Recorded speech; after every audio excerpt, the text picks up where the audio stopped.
Okay, trig functions, we start with the sine function, okay?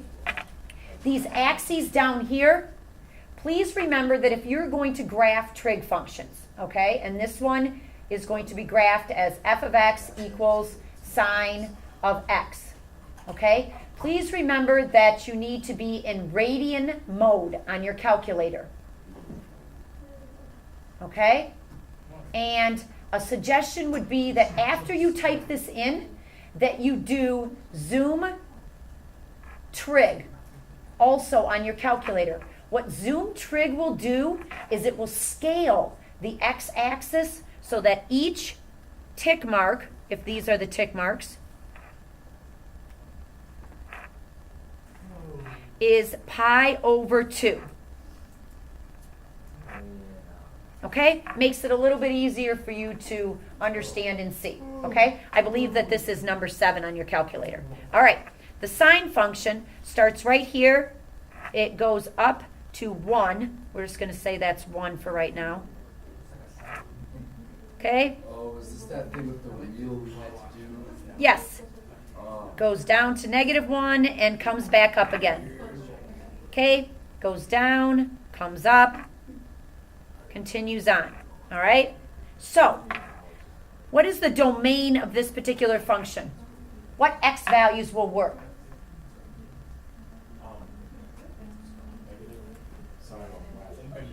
Yep, negative infinity to infinity because it continues on. Okay? These types of functions, they're called periodic because they continually repeat their motion.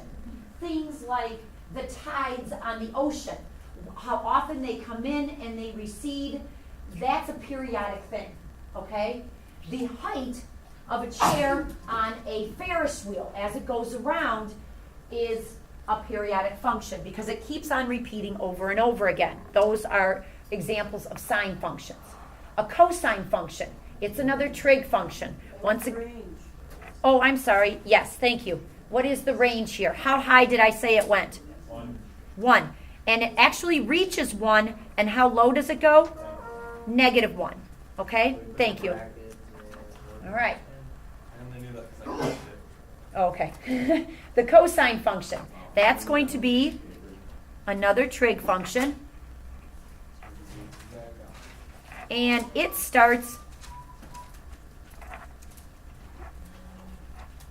and it also, you should have your calculator in radian mode when you're doing this one. Okay? It starts up here, it comes down, comes back up again, like that. Okay? So it's very similar to the cosine function. It's the same shape, it's just kind of shifted a little. All right? So, what do you think its domain is? Same thing. It is negative infinity to infinity. Okay? And the range is, that's exactly right. It goes up to 1 and down to -1. And that's it. Okay? Where it goes through, this is pi over 2. That's pi.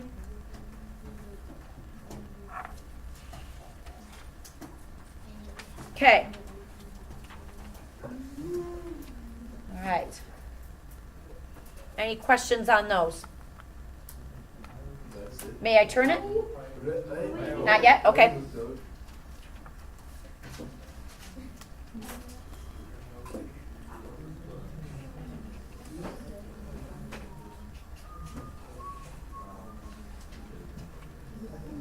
Okay, I will get it to you if you're missing a few things, okay?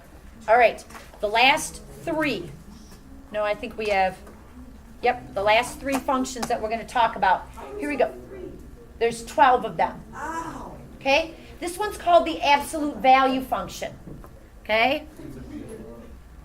And do you remember the shape of this? Yep. Goes just like that. Okay?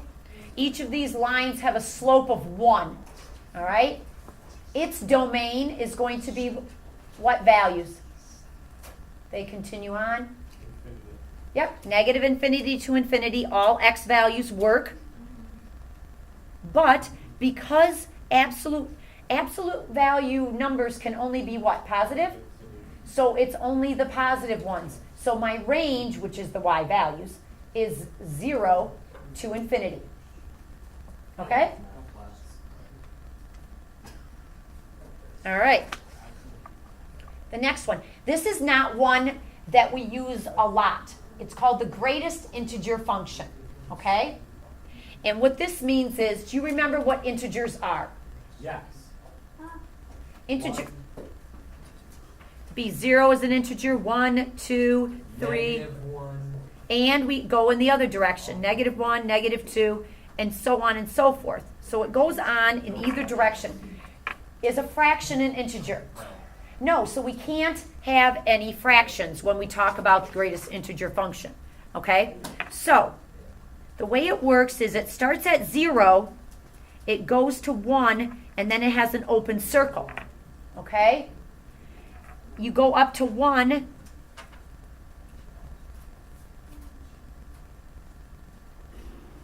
And what does it remind you of?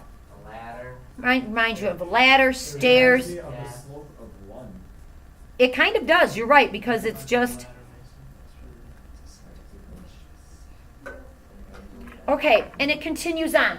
Now, how this works, the function looks like this. F of x equals, they do int, Oh, this thing is. and then they have the number inside of there, okay? The way it works, for example, would be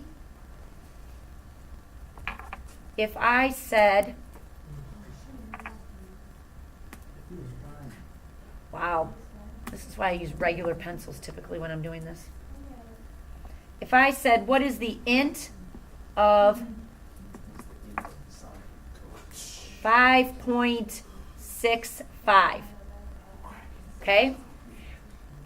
The way that this particular function works is you only take the integer part of this. What is the integer in 5.65?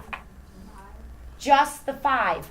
Now, it kind of goes against everything we've been taught in our thinking, because if I asked you to round 5.65, what would you round it to? We would round it up to 6. But when you take the integer of it, you only get that.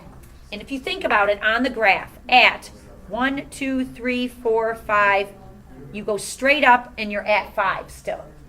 Okay? All right. Okay, I'll leave it right there for just a second.